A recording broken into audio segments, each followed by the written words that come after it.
Luthier qui depuis 45 ans a fait de sa passion son métier.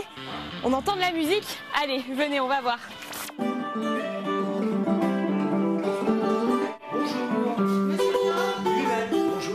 Bonjour, enchanté.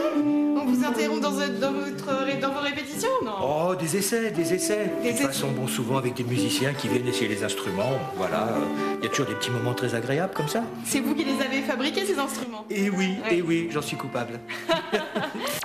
Et c'est donc ici que je fais les petits réglages, les petites réparations et que je livre les instruments terminés donc.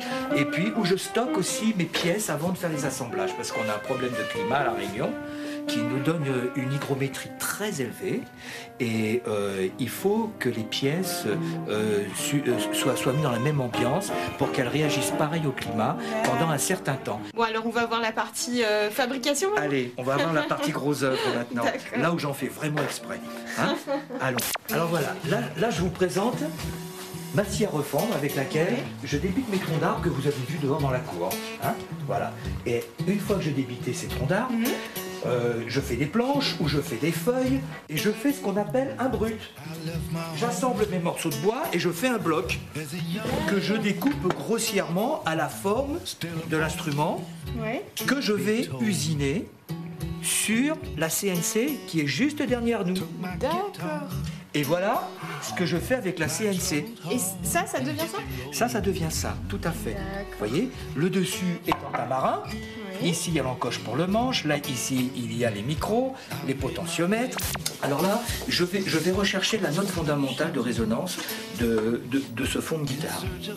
Et par rapport à cette note fondamentale, je vais regarder avec la table d'harmonie pour lui chercher aussi sa note fondamentale pour pouvoir les mettre en relation tous les deux.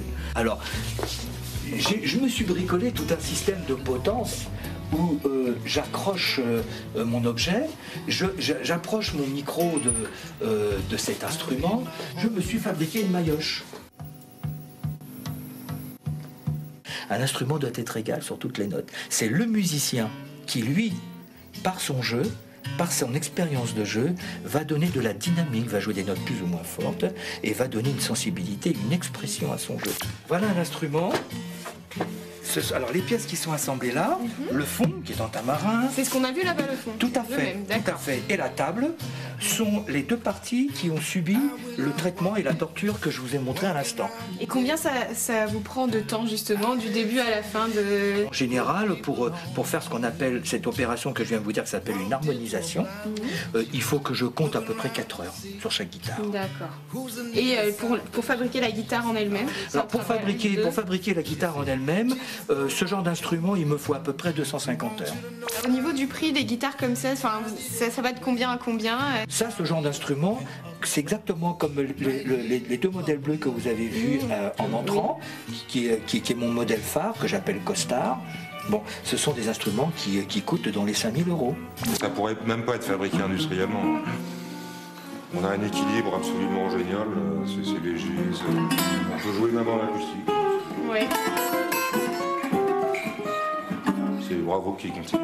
Est-ce que vous avez des noms d'artistes? Moi j'ai entendu parler de grands artistes qui venaient chez vous et de... Bah écoutez, Gilbert Pugnat, je travaille avec lui, je travaille avec Bruno Schankan, je travaille avec Éric Triton, je travaille avec Greg Valentin.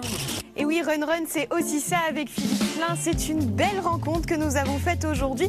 Une rencontre atypique d'un personnage, d'une personnalité réunionnaise. On a entendu des sonorités partout, de la musique, des résonances. Et même ici, dans ces fleurs, dans ce patchouli, on entend même les abeilles butiner. Donc une rencontre toute en musicalité.